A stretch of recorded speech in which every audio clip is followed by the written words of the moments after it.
ಒಂದು ಕತ್ತೆ ಇರುತ್ತಂತೆ. ಆ ಕತ್ತೆ ಮತ್ತೆ 4 ಜನ ಫ್ಯಾಮಿಲಿ ಮೆಂಬರ್ಸ್ ಹೋಗ್ತಾ ಇರ್ತಾರಂತೆ.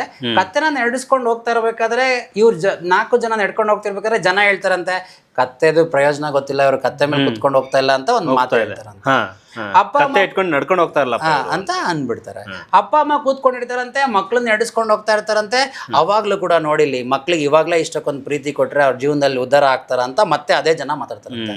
ಆಮೇಲೆ ಮಕ್ಳನ್ನ ಕೂರಿಸಿ ಗಂಡ ಹೆಂಡತಿ ನಡ್ಕೊಂಡು ಹೋಗ್ತಿರ್ಬೇಕಾದ್ರೆ ನೋಡು ವಯಸ್ಸಾದವ್ರನ್ನ ಹೆಂಗ್ ನಡ್ಸ್ಕೊಂಡು ಹೋಗ್ತಾ ಇದ್ದಾರೆ, ನಿಮಗೆ ಯಾವ್ದಕ್ ವ್ಯಾಲ್ಯೂ ಕೊಡಬಾರ್ದು ಅಂತ.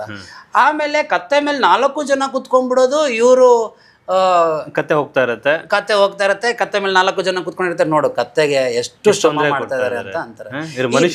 ಮನುಷ್ಯ ಅಂತ ಮತ್ತೆ ಬೈತಾರೆ. ಅಂದ್ರೆ ಜಗತ್ತಲ್ಲಿ ಯಾರು ಯಾರನ್ನೂ ಒಪ್ಕೊಂತಿಲ್ಲ, ಏನ್ ಮಾಡಿದ್ರು ಅವ್ರು ಅದೇನೆ. ಹಾಗಿರ್ಬೇಕಾದ್ರೆ ಅಪ್ಪ ಅಮ್ಮ ಮಕ್ಕಳನ್ನ ಒಪ್ಕೊಂತಾ ಇಲ್ಲ, ಮಕ್ಕಳು ಅಪ್ಪ ಅಮ್ಮನ ಒಪ್ಕೊಂತಾ ಇಲ್ಲ.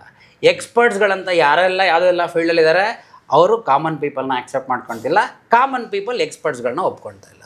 ನೀವು ಕ್ರಿಕೆಟ್ ಪ್ಲೇಯರ್ ಆಗಿದ್ರೆ, ನಾನು ನಿಮ್ಮ ಅಭಿಮಾನಿ ಆಗಿದ್ರೆ ನಾನು ನಿಮ್ಮನ್ನ ಒಪ್ಕೊಳಲ್ಲ ಕರೆಕ್ಟಾಗಿ ಆಡಿಲ್ಲ ಅಂದರೆ. ನೀವು ಎಲ್ಲ ಸತಿ ಕರೆಕ್ಟಾಗಿ ಆಡೋಕ್ಕಾಗತ್ತೆ ಅಂತ ನಾನು ನಿಮ್ಮ ಅಭಿಮಾನಿ, ನೀವು ನಮ್ಮನ್ನ ಆಕ್ಸೆಪ್ಟ್ ಮಾಡ್ಕೊಳ್ತಿಲ್ಲ. ಜಗತ್ತಲ್ಲಿ ಯಾರನ್ನೂ ಆಕ್ಸೆಪ್ಟ್ ಮಾಡ್ಕೊಂಡಿರೋ ಕಾರಣಕ್ಕೋಸ್ಕರ ಈ ಜಗತ್ತಲ್ಲಿ ಸಮಸ್ಯೆ ಇದೆ. ಎಲ್ಲಿ ರೂಟ್ ಲೆವೆಲ್ DNA ಯಲ್ಲಿ ಅಕ್ಸೆಪ್ಟೆನ್ಸ್ ಬಂದರೆ ಲೈಫಲ್ಲಿ ಏನೂ ಸಮಸ್ಯೆ ಇರಲ್ಲ. ಅಕ್ಸೆಪ್ಟೆನ್ಸ್ ಬರೋದಿದೆಯಲ್ಲ, ಯಾಕೆ ಅಂತನೂ ಸ್ಪೆಸಿಫಿಕ್ ಆಗಿ ಹೇಳ್ಬಿಡ್ತೀನಿ. ನಿಮ್ಮ ಬ್ರೈನಿಗೆ ಎಲ್ಲದಕ್ಕೂ ಫ್ಯಾಕ್ಟ್ಸ್ ಅಂಡ್ ಫಿಗರ್ಸ್ ಪ್ರೂಫ್ ಕೊಡಬೇಕು. ನಿಮ್ಮ ಹೃದಯ ನಮ್ಮಪ್ಪ ನಮ್ಮಮ್ಮ ನನ್ನ ಫ್ರೆಂಡ್ ಒಪ್ಕೊಬಿಡು ಅಂದ್ಬಿಡುತ್ತೆ, ಆದರೆ ಇವ್ರು ಒಪ್ಕೊಳಲ್ಲ.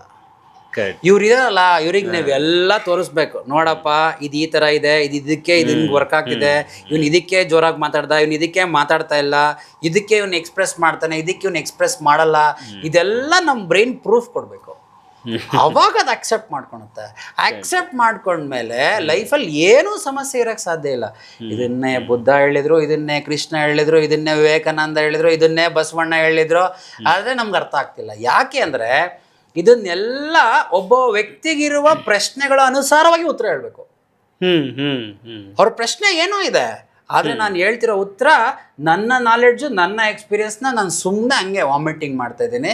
ಅವ್ರ ತಲೆ ಒಳಗಡೆ ಅದು ಅರ್ಥ ಆಗ್ತಾ ಇಲ್ಲ, ಅದು ಹೋಗ್ತಾ ಇಲ್ಲ. ಅದಕ್ಕೆ ನಾವೇನ್ ಮಾಡ್ತೀವಿ ಅಂದ್ರೆ ಫಿಂಗರ್ ಪ್ರಿಂಟ್ಸ್ ನೋಡಿ ಅವ್ರ ತಲೆಯಲ್ಲಿ ಬರೋ ಪ್ರಶ್ನೆಗಳು ಅವ್ರಿಗೆ ಏನು ಅಂತ ಗೊತ್ತಿರಲ್ಲ, ನಾವೇ ಆ ಪ್ರಶ್ನೆ ಅರ್ಥ ಮಾಡ್ಕೊಂಡು ನಾವೇ ಉತ್ತರ ಕೊಟ್ಬಿಟ್ಟು ಲೈಫ್ನ ರಿಲ್ಯಾಕ್ಸ್ ಮಾಡ್ಬಿಡ್ತೀವಿ. ಅವ್ರು ಹೇಳ್ತಾರೆ, ಮುರಳಿ ಸರ್ ಹತ್ರ ಓದ್ವಿ, ಎಲ್ಲ ಸರಿ ಹೋಯ್ತು. ವೈಫ್ ಬಂದಿರ್ತಾರೆ, ಜಸ್ಟ್ ಫಿಂಗರ್ ಪ್ರಿಂಟ್ಸ್. ವೈಫ್ ಬಂದಿರ್ತಾರೆ, ಮನೇಲಿ ಒಂದ್ ಸ್ವಲ್ಪ ಕಿರಿಕಿರಿ ಇರುತ್ತೆ, ವೈಫ್ ಬಂದು ಕೇಳ್ಕೊಂಡು ಹೋಗಿರೋದು, ಹಸ್ಬೆಂಡ್ ಗುಡ್ ಬಿಹೇವಿಯರ್ ಅಲ್ಲಿ ಇರ್ತಾರೆ. ಯಾಕೆ ಅಂದ್ರೆ ಇಷ್ಟು ದಿನ ಇಷ್ಟು ವರ್ಷ ಕ್ಯಾರಿ ಮಾಡ್ತಿದ್ದ ಬ್ಯಾಗೇಜ್ಗಳನ್ನೆಲ್ಲ ಸುಮ್ಮನೆ ನಮ್ಮ ಮಾತು ಕೇಳಿಸ್ಕೊಂಡು, ಟ್ರುತ್ನ ಕೇಳಿಸ್ಕೊಂಡು ಅವರೆಲ್ಲ ಡ್ರಾಪ್ ಮಾಡ್ಬಿಟ್ಟಿರ್ತಾರೆ. ಆ ಡ್ರಾಪ್ ಮಾಡಿದ್ರಲ್ಲ ಅಂತ ಹಸ್ಬೆಂಡ್ ಅವ್ರ ಜೊತೆ ವ್ಯವಹಾರ ಚೆನ್ನಾಗಿ ಮಾಡ್ತಿರ್ತಾರೆ, ಅಂದ್ರೆ ಸಂಬಂಧಗಳನ್ನ ಚೆನ್ನಾಗಿ ಇಟ್ಕೊಳ್ತಾರೆ ಅಂತ. ಮಕ್ಕಳು ಜೊತೆ ಬಂದಿರ್ತಾರೆ ಅನ್ಕೊಳ್ಳಿ, ಮಕ್ಳು ಏನಂತ ಗೊತ್ತಾಗ್ಬಿಟ್ರೆ ಸಾಕು ಅಮ್ಮಂಗೆ ಅಪ್ಪಂಗೆ, ನಾಳೆಯಿಂದ ಮಕ್ಕಳೇ ಸರಿಯಾಗಿ ಹೋಗ್ಬಿಟ್ರೆ ನೀವೇನು ಎಕ್ಸ್ಟ್ರಾ ಪಾಠನೇ ಮಾಡ್ಬೇಕಾಗಿಲ್ಲ. ಸರ್ ನೀನು ಚೆನ್ನಾಗಿರ್ಬೇಡ, ಹಿಂಗೆ ಮಾಡು ಹಂಗೆ ಮಾಡಬೇಡ ಅಂತ ಏನು ಹೇಳೋದೇ ಬೇಕಾಗಿಲ್ಲ ಸರ್. ಸೃಷ್ಟಿಯಲ್ಲಿ ನಿಮಗೆ ಸತ್ಯದ ಅರಿವಾಗಬೇಕು, ನನಗೆ ಸತ್ಯದ ಅರಿವಾಗಬೇಕು. ನೀವು ಯಾರು, ನಾನು ಯಾರು, ಪ್ರಾಬ್ಲಮ್ಸೇ ಇರಲ್ಲ. ಎಸ್ ಸರ್, ಡಾಕ್ಟರ್ ಮುರಳಿ ಅವರೇ, ಸೊ ಈಗ ನೀವು ಡಾಕ್ಟರ್ ತೊಗೊಂಡಿರೋದು ಈ ಫಿಂಗರ್ ಪ್ರಿಂಟ್ಸ್ ಎಕ್ಸ್ಪರ್ಟ್ ಇಂದ? ಹೌದು ಸರ್, ನಾನು 13 ವರ್ಷದ ಸ್ಟಡೀಸ್, 12 ವರ್ಷಗಳ ಸ್ಟಡೀಸಿಂದ ಇವಾಗ 13 ವರ್ಷಕ್ಕೆ ಬಂದಿದ್ದೀನಿ ಸರ್.